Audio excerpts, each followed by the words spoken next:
Hi, I'm the Unabridged Librarian. Welcome back to my channel.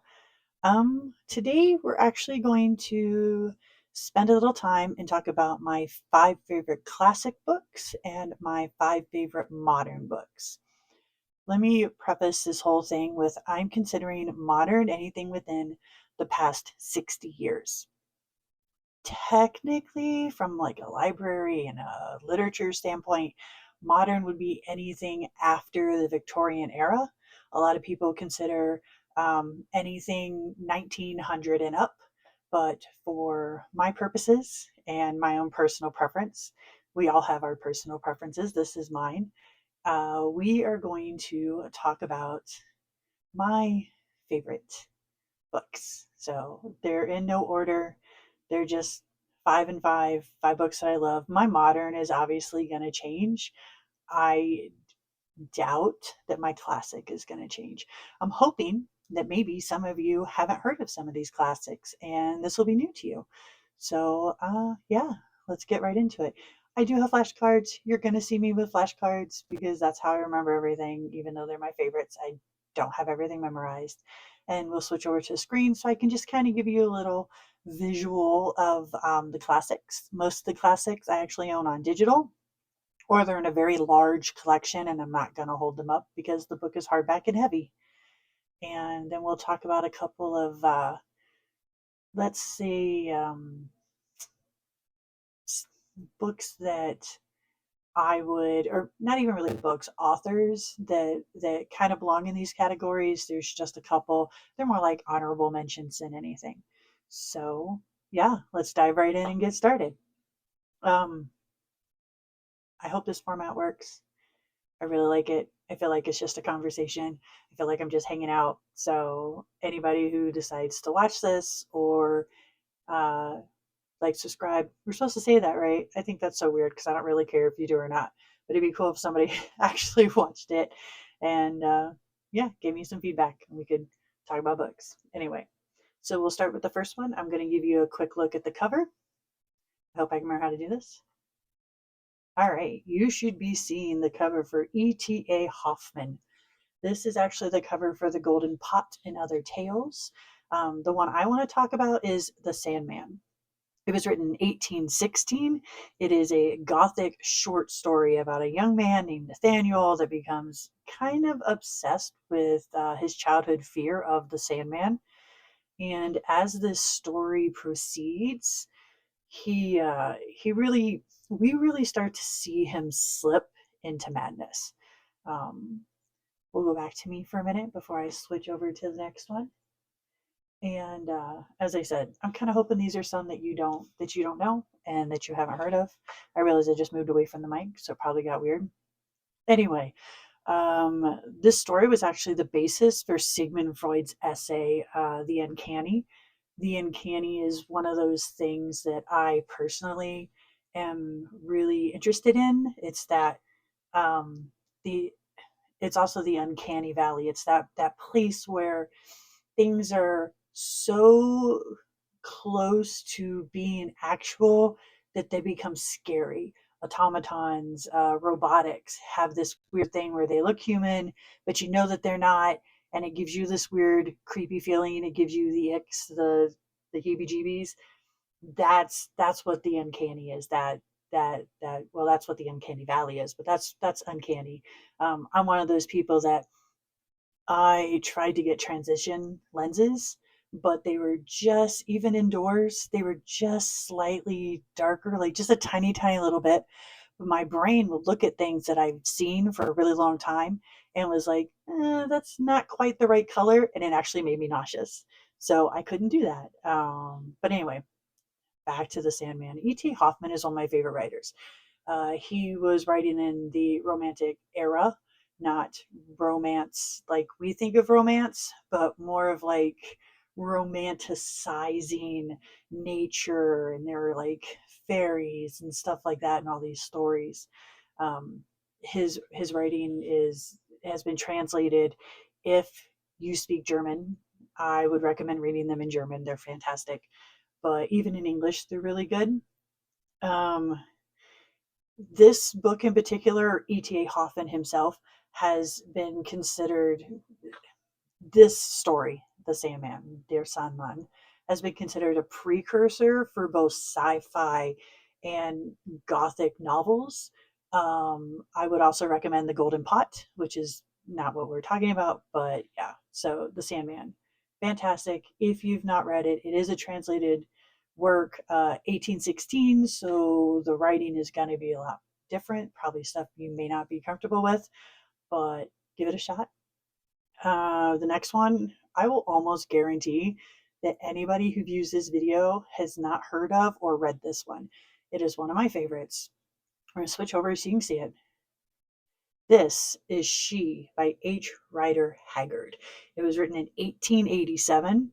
It was very popular at its time of publication. It was a book considered to be, it pioneered the Lost World subgenre of adventure novels. At this time, adventure books were really, really big. And this idea of a lost world was really getting traction at this time. It explores two men and their quest to find a lost African kingdom that is being ruled over by an immortal queen. Her name is Aisha, and but nobody calls her that. Like the natives, they call her She Who Must Be Obeyed. It is a very feminist novel. If you can, I'm reading it from its time. Please remember it was written in 1887, but it is phenomenal. It talks about themes of immortality, colonialism, while still presenting a strong and powerful female character. You're not going to get a lot of that in the adventure novels, especially the Lost World type novels of this time. The next one we're going to talk about is another one of those like adventure novels, and you're not going to see this. It's totally the opposite. Um, but it's still, I love She. I think there have been a lot of like TV or movie adaptations of it. I've never seen any. I typically just go back and read the book because it's fantastic. So it's the second one on the list that I highly recommend. I have to switch over to the other cover. So the third one on this list is going to be one that you probably had to read in school, or college. And you can see I'm looking down at my notes because I'm trying to separate my flashcards. Um, I don't know if you actually have. I do know that one of my kiddos had to and had a little trouble with it, so I sent them the YouTube Thug Notes version so they could understand it a little better. It's another one where the writing is a bit more difficult because of the time it was written. Let's go over because, as I said, I bet a lot of you have had to read this one.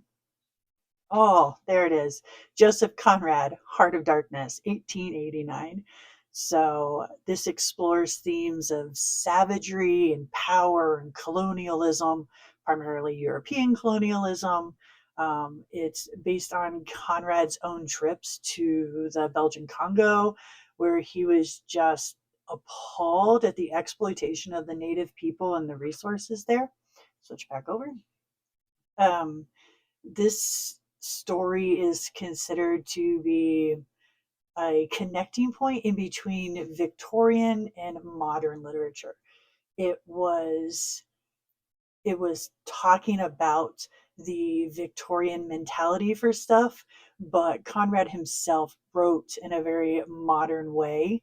So it is a little more accessible to modern audiences, but understanding the themes and obviously colonialism of this, you're going to see a lot of this stuff, the whole idea of colonialism being written about in the late 1800s, reflected in, I hate to do a comparison, but R.F. Kuang's writings. Um, Babel is one of those that is very much colonialism is bad. Look what it does to the people that are colonized. And yeah, you get this far back, the 1800s. And it's one of those themes that isn't, sadly, probably isn't going to go away for a while. Let's see if we move on. You're going to see me switch over again. Move on to the next one. It's another one. Now we're into the 1900s. This is where we would consider to be a more modern era of book. And It is Rebecca, Daphne du Maurier. I think a lot of you are also going to know this. This is actually the exact copy that I have in paperback, but I also have it digital because I reread it every year. I also suggest Jamaica Inn if you've not read that one by her. It's fantastic. So, Rebecca has been so popular since its printing, it has never gone out of publication. This is, I am sure most people have read this one and they know what it is. It's a gothic thriller about a nameless young woman who marries a significantly older man who's been married before, but she is, once she, arrives at his manor house, she becomes kind of haunted by the memory of his former wife, Rebecca. There are a lot of scholars that believe that the second Mrs. De Winter, which is our unnamed protagonist, um, is kind of a reflection of Du Maurier's own feelings about, and this is going to sound strange because remember, this book was written in 1938, but Du Maurier had a very modern version and viewpoint of sexual fluidity, gender fluidity. There's a quote from her where she said that she was a woman on the outside, but had a boy's mind and a boy's heart. Um, and our protagonist is very much like that. Comes across not feminine and striking like Rebecca, but more timid, more like a young man. And there's been a lot of essays and a lot of writing on this. I highly recommend anybody to read this and then come at it from like a feminist critique or a gender or sexual fluid critique and see what you get from it from there. It is, yeah, one of my absolute favorites. And the last of our classics is also one that was written in the 1900s, 1959, and it's one that I'm sure many of you have read or you've seen the series adaptation on Netflix. I'm not going to talk about it. It's not really my thing. Oh my gosh, it's getting so dark in here. It's okay. I think you can make it through this even with like the lower light because I can't reach the blinds to open the blinds. And I live in Colorado and it gets pretty dark pretty early now. So let's just switch over. Rebecca, or not Rebecca. I just said Rebecca. See, this is why I'm unabridged. I'm not going to go back and edit that out because we make mistakes and it is what it is. This is The Haunting of Hill House by Shirley Jackson, 1959. It's another Gothic novel, and the whole premise is, can a house be born bad? If you've read this, you kind of already know the answer to that. So it is about, I mean, it's more than four strangers, but the four main strangers who come together. They go to a house to search for scientific evidence of the paranormal. And it really just kind of devolves from there. It's obviously a ghost story, but it's a ghost story without a ghost. The house, the haunting is kind of, the house is the actual haunting. It's the essence of it being bad. Like you just know when you see Hill House, you just have that creeping feeling that something is not right with this house. And it's one of the most atmospheric, amazing haunted house stories without a ghost that I have ever read. It is also Jackson's most profitable novel. Highly, highly recommend. Now we get into my modern books, and this is my personal opinion. These are not going to be for everybody, obviously, but they're for me and I love them. So let's get started. Hopefully you can see these. I have them all in copies, so I'm going to try to hang them up. I'm going to look at my screen to see if you can see them. The first one, if you can see, is The Starless Sea by Erin Morgenstern.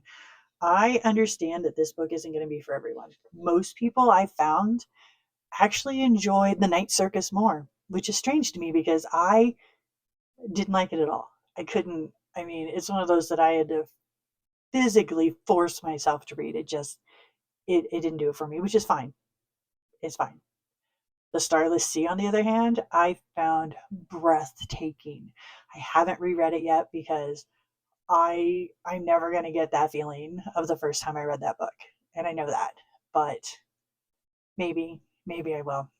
But just some stuff about it.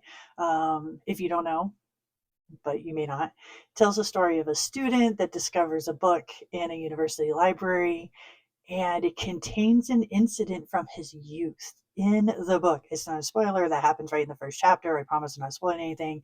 It leads him to this underground library known as the Starless Sea. Well, it's not even an underground library. I'm just so used to saying library in my job.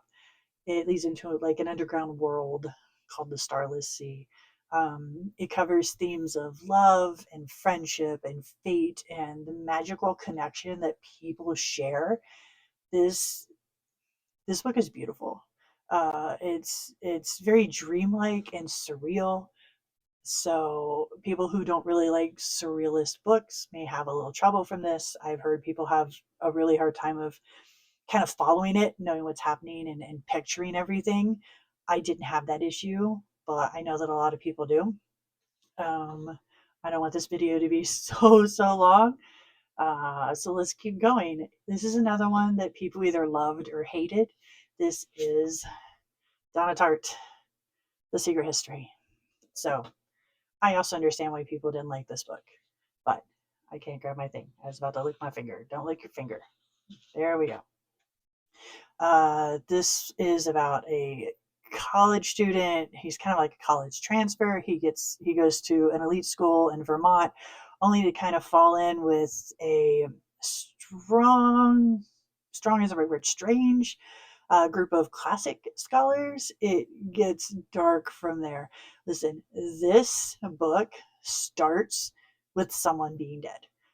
It is a foundational text to dark academia. I love dark academia. I probably always will. Probably also because I worked in universities and I love university libraries. Um, I just do. It's just me. And it is so. Tart has described this book as a why done it and not a who done it because you know who. You know right in the first paragraph. The other thing I've heard is that people don't like the characters. You're not supposed to. These aren't good people. I mean, you might be able to sympathize a little bit with the main character, but he isn't likable. Nobody is, and that's kind of the point of the whole thing. I love this book. I'm actually going to reread it very soon. It feels very winter to me, so maybe as soon as we have our first snow, I'll reread it. Let's just keep moving. The next book I'm going to talk about is this one. It is called A Confederacy of Dunces. It is by John Kennedy Toole. It was published in 1981 and it was published 11 years after the author's death. Um, he even earned a posthumous, I believe that's right, Pulitzer in 1982. Toole he was a prodigy.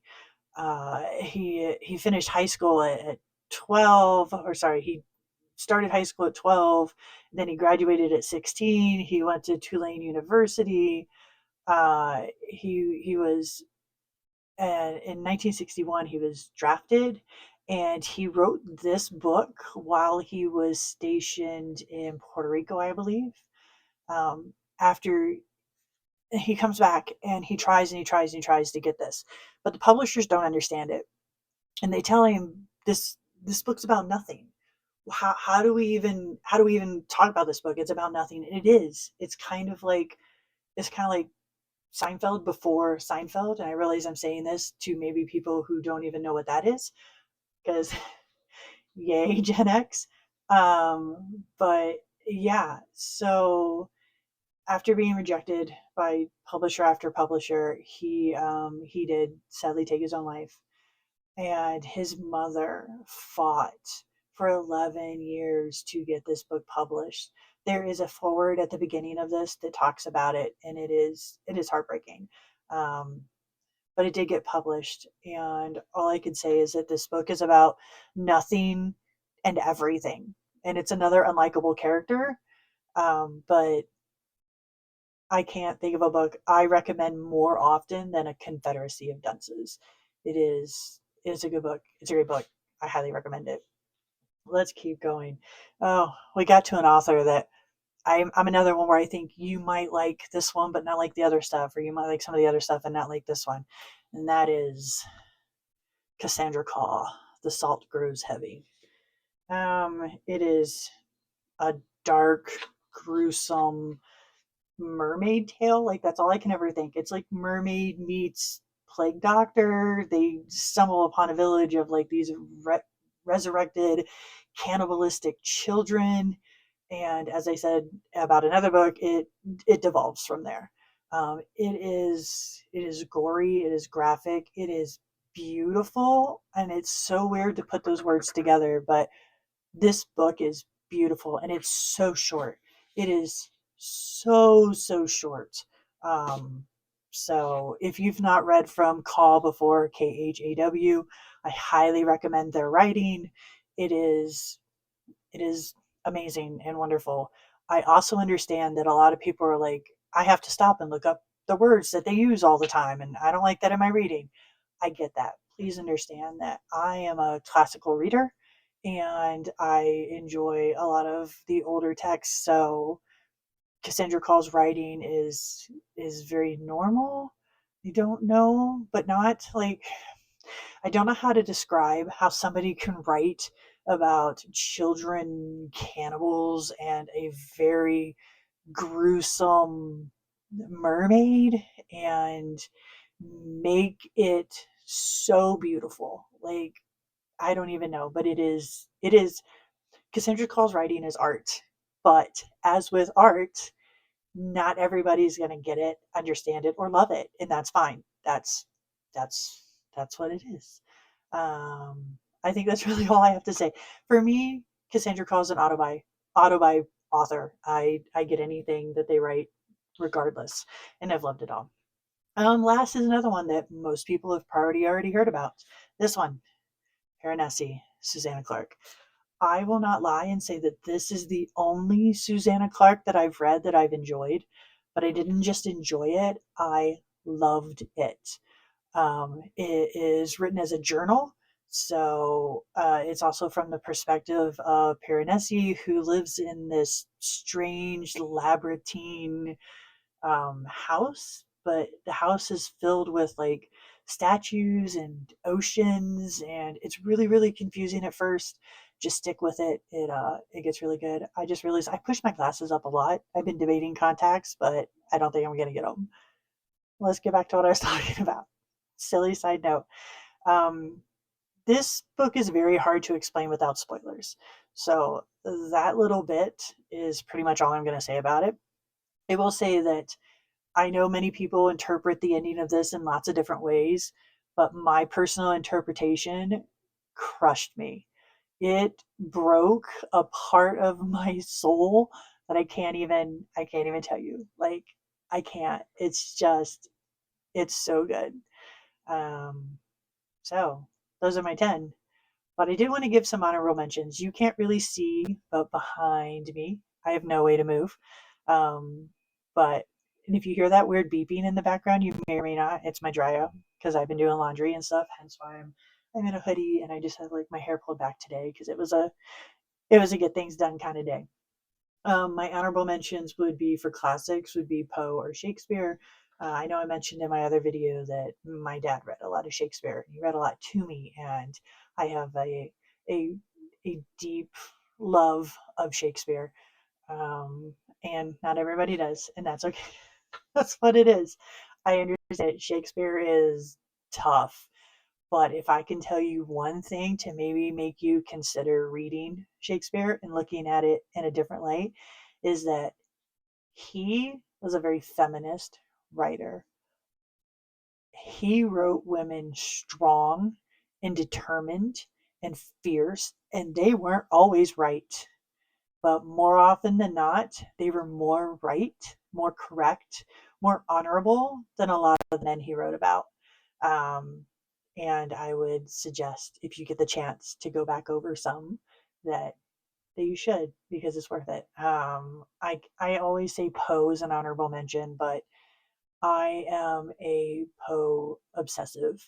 I've read everything. I have a critical like theory writing of his life and his breaking down all his works.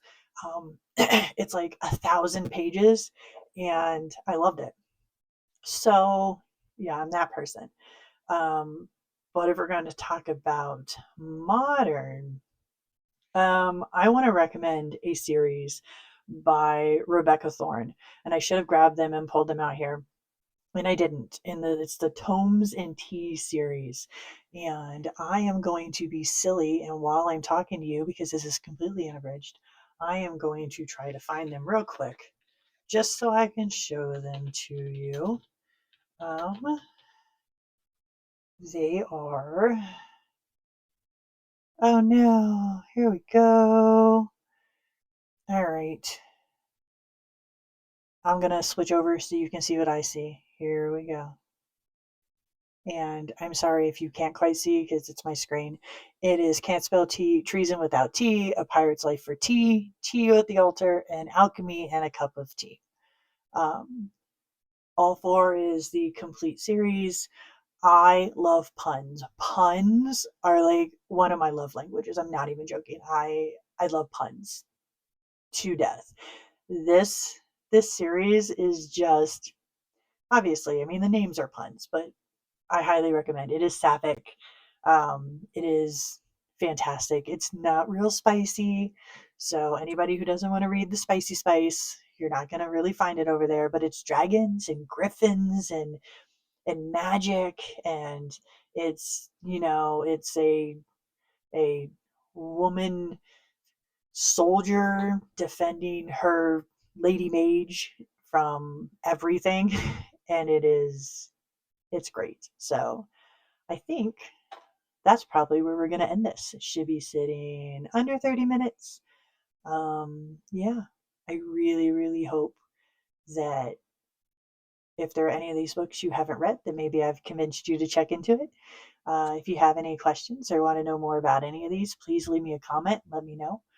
Um, yeah, this is great. Oh, I think I will also do a video to cover some of my favorite nonfiction books. I'll probably only talk about 5 of those. I also read a lot of nonfiction, and I think you can learn a lot about a person by the nonfiction that they read, assuming they read any nonfiction.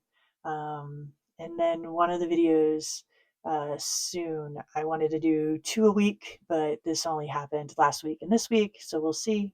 I think I'm going to do a video. Just I want to make sure that I do spend at least one video a month where I talk about a library issue or a librarian issue, because that's very important to me. So thank you for stopping by and staying till the end. And yeah, you guys are great. So thanks.